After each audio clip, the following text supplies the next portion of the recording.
Hello and good evening to everyone. Today I am going to talk about an Indian concept of dualism.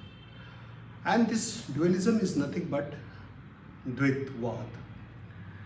So what is it and how it is important for anybody to know the religion itself, the existence of the world itself, the existence of society itself, and the existence of this mind and body itself. So first of all, let me make very clear that whenever the dualistic principle is there, then according to this principle, the existence of two unit is accepted one.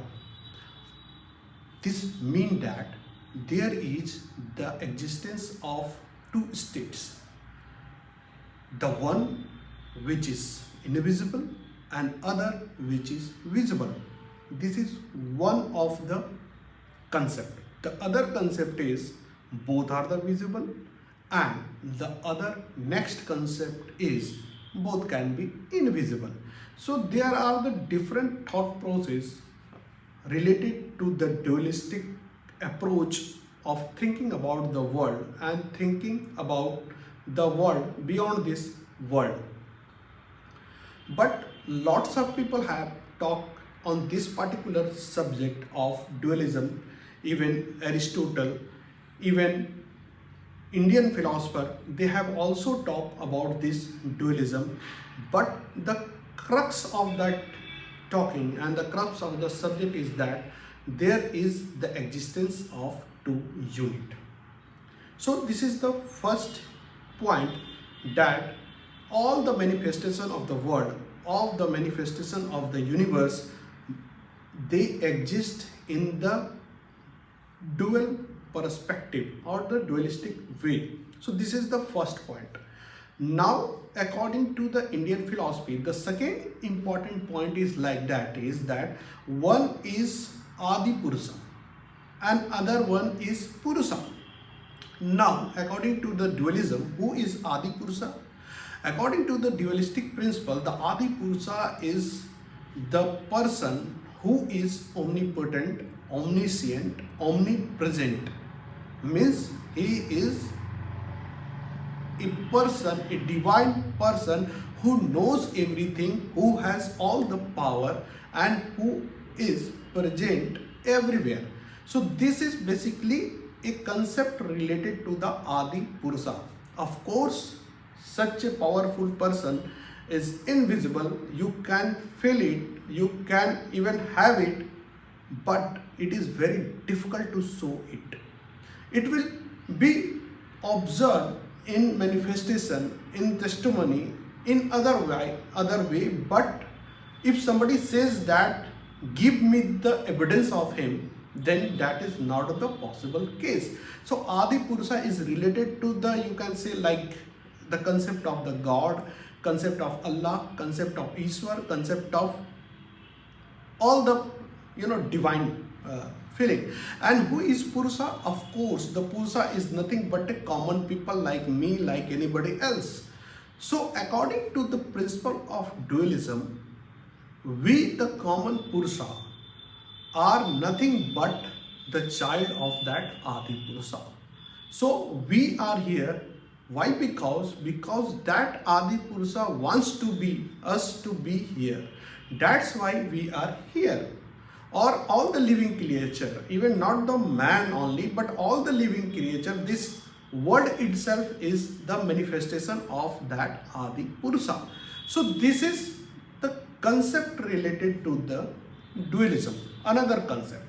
Now the next important concept that is related to the dualism is that the whole world is nothing but a composition of living and dead particle. We say that is Jeev Atma, and another one is the supportive of this Jeev Atma, that is dead particle, or that can be the substance, that can be the matter, but that is the need for the survival of this Jeev Atma. That's why these dead particles are there. For example, this chair, this window, this infrastructure, these are not the living particle.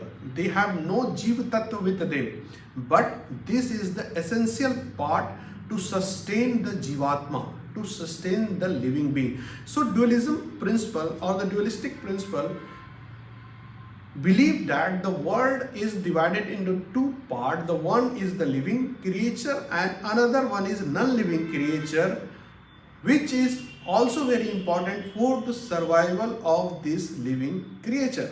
So this is another conceptual understanding of this dualism principle.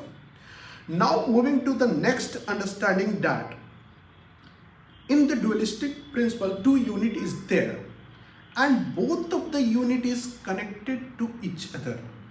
I mean that once the living creature die, it becomes non-living creature, means the jiva has gone away. So only the dead body is there. So this is dead unit. Again, when the Purusha die, again it will mingle into the Adipurusha. It means that we are the creature of that divine Adipurusha, and when we will die, then we will mingle with the Adipurusha. So we are just living our role, we are doing our role, and once our role is finished, again we will reach to this Adipurusha. So basically what I mean to say that both the unit in this dualism is interconnected.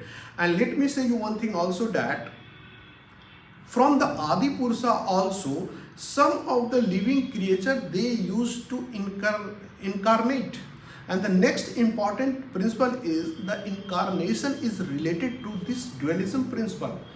What does it mean? It means that each and every role model that is being played by the God, like Krishna, like Rama, like other creature, they took the birth in the earth and they played their role, and once their role was finished, once they set their ideal condition, once they set their narrative, they again move to their highest end, that is the Adipurusha.